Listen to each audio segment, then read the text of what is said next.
Salam, perkenalkan nama saya Yesaya Triadi Rakian dengan NIM 111124026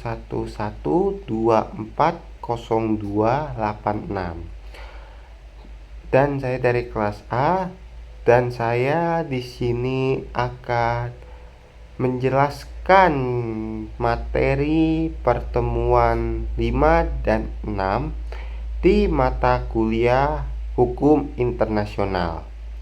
Apa saja yang saya pelajari di materi 5 dan 6 ini? Yang pertama itu saya mempelajari sumber hukum internasional.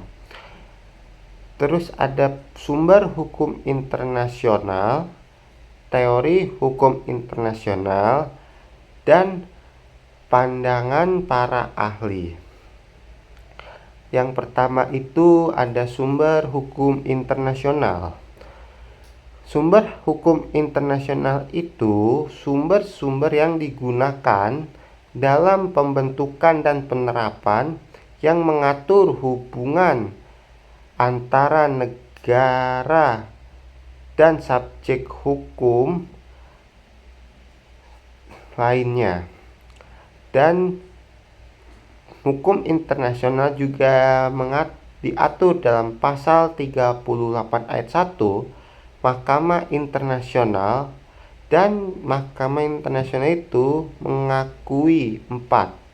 Yang pertama ada perjanjian internasional, yang kedua ada kebiasaan internasional, dan yang ketiga ada prinsip umum hukum, dan yang keempat ada putusan pengadilan. Dan di sini juga saya pelajari para ahli. Yang pertama itu ada menurut pandangan Rebecca M. Hukum internasional menurut pandangan Rebecca M sebagai peraturan serta norma yang di dalamnya mengatur tindakan setiap negara serta entitas lainnya. Dan di sini juga saya mempelajari sumber hukum internasional formil dan material. Dan yang pertama itu ada formal.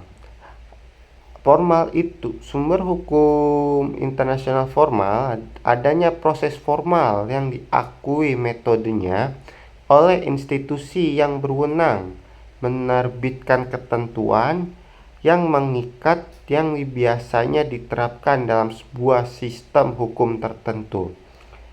Dan yang kedua itu adalah material. Sumber hukum internasional material itu bukti-bukti baik secara umum maupun khusus yang menunjukkan bahwa hukum tertentu telah diterapkan dalam suatu kasus tertentu. Dan di sini ada teori hukum. Yang pertama itu ada teori monoisme. Teori monoisme ini menganggap hukum internasional dan hukum internasional sebagai satu kesatuan, sistem hukum yang saling terkait, di mana salah satu lebih tinggi dari yang lain.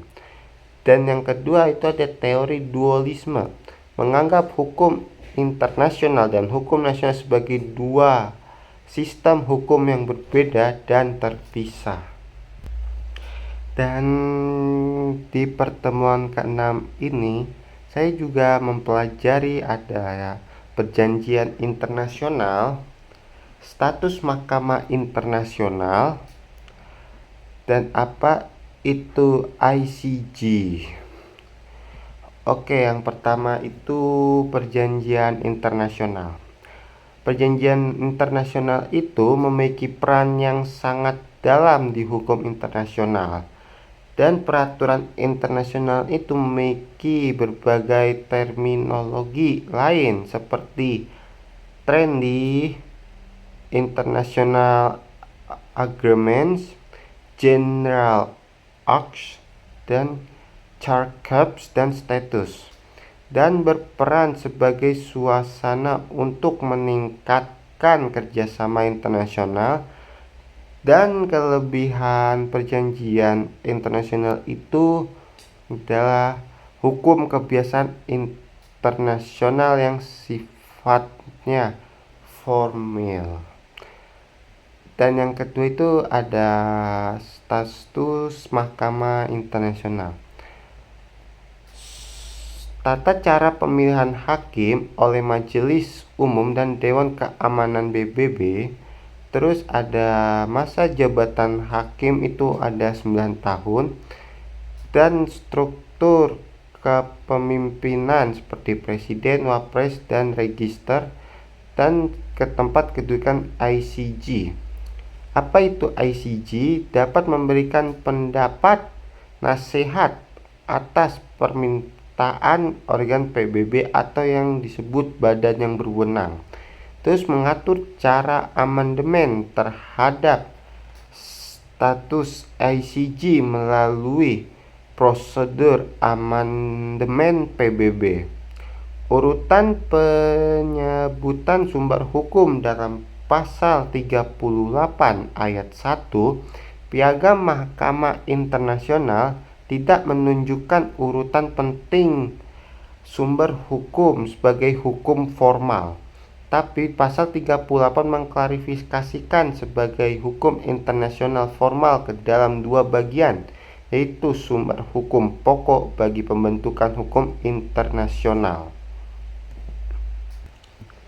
Dengan dua cara yang disampaikan dengan bagian dua sumber hukum berupa pelengkap, hal ini berarti sarana utama diperlukan dua bahan karena pelengkap harga memiliki efek yang memenuhi kualifikasi.